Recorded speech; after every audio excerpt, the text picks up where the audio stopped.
Can we have a quick chat about that? Because Katrina Barnes in Genius just Yeah. recently brought this up. Did you see that?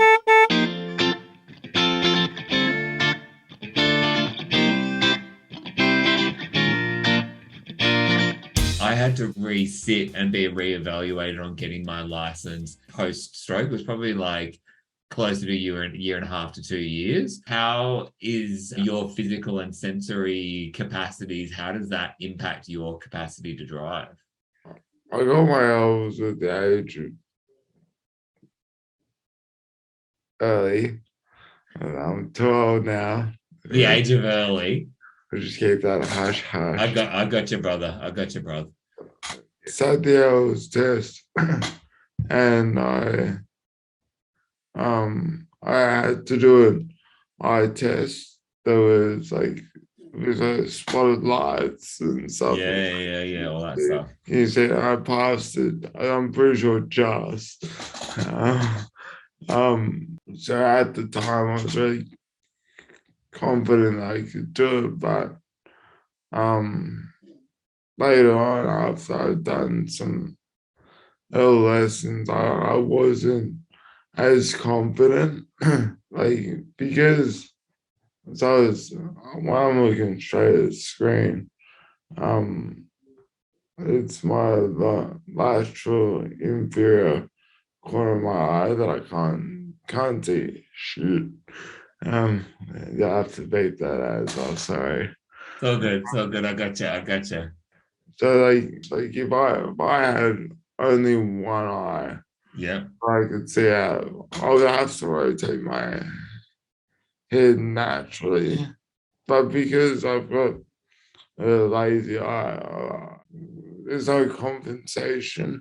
Yeah. No full rotation. It's only to there. I was like, could go the whole way. So at the end of the day, it's what I want in life. And like for me, like I don't see I've got a need for driving. Like in Melbourne, you can catch an Uber, and also it's all you guys. If you've got an MTPT card, taxi card, it's now available on Uber as well. Oh, really? Yeah, That's awesome. yeah. Ah, I'll take that. Thanks. It's very hard to find. I got sent it. I might send it in the chat or something. Yeah. Oh my gosh. When this one goes up, please, we'll add the link Yeah, to that because that's a really good idea. You said something really interesting just before T, that I'd love you to elaborate on. But when I actually resat my license, because I have diplopia and meaning that I see double, but this is sort of 5 procedures ago that I actually reset my license. And I remember I had real depth perception issues, which now for me nowadays happens in a way that I'm very used to, and I'm able to judge it very differently. But when I reset my license initially, I must admit, I remember I slightly rolled over a line, like a line while we were driving. And it was because I slightly misjudged where the car was and where the line was. Anyway, the point is that I still actually, I guess, got my license. But it took me a couple of years of driving after that point and feeling like pretty confident, but then eventually losing my confidence because I started to miss signs a little bit. Like I would, like as you sort of said, like you've got to be really switched on, and sometimes like you got to move your head, and I've got a vestibular dysfunction, so I would sometimes be a little bit resistant to moving my head so much, and then you miss a sign, and eventually that actually not only puts me in danger and potentially changes my sense of independence, but also it can put other people in danger. And that's why I for a couple of years decided not to drive, and then I've had a few surgeries since that point.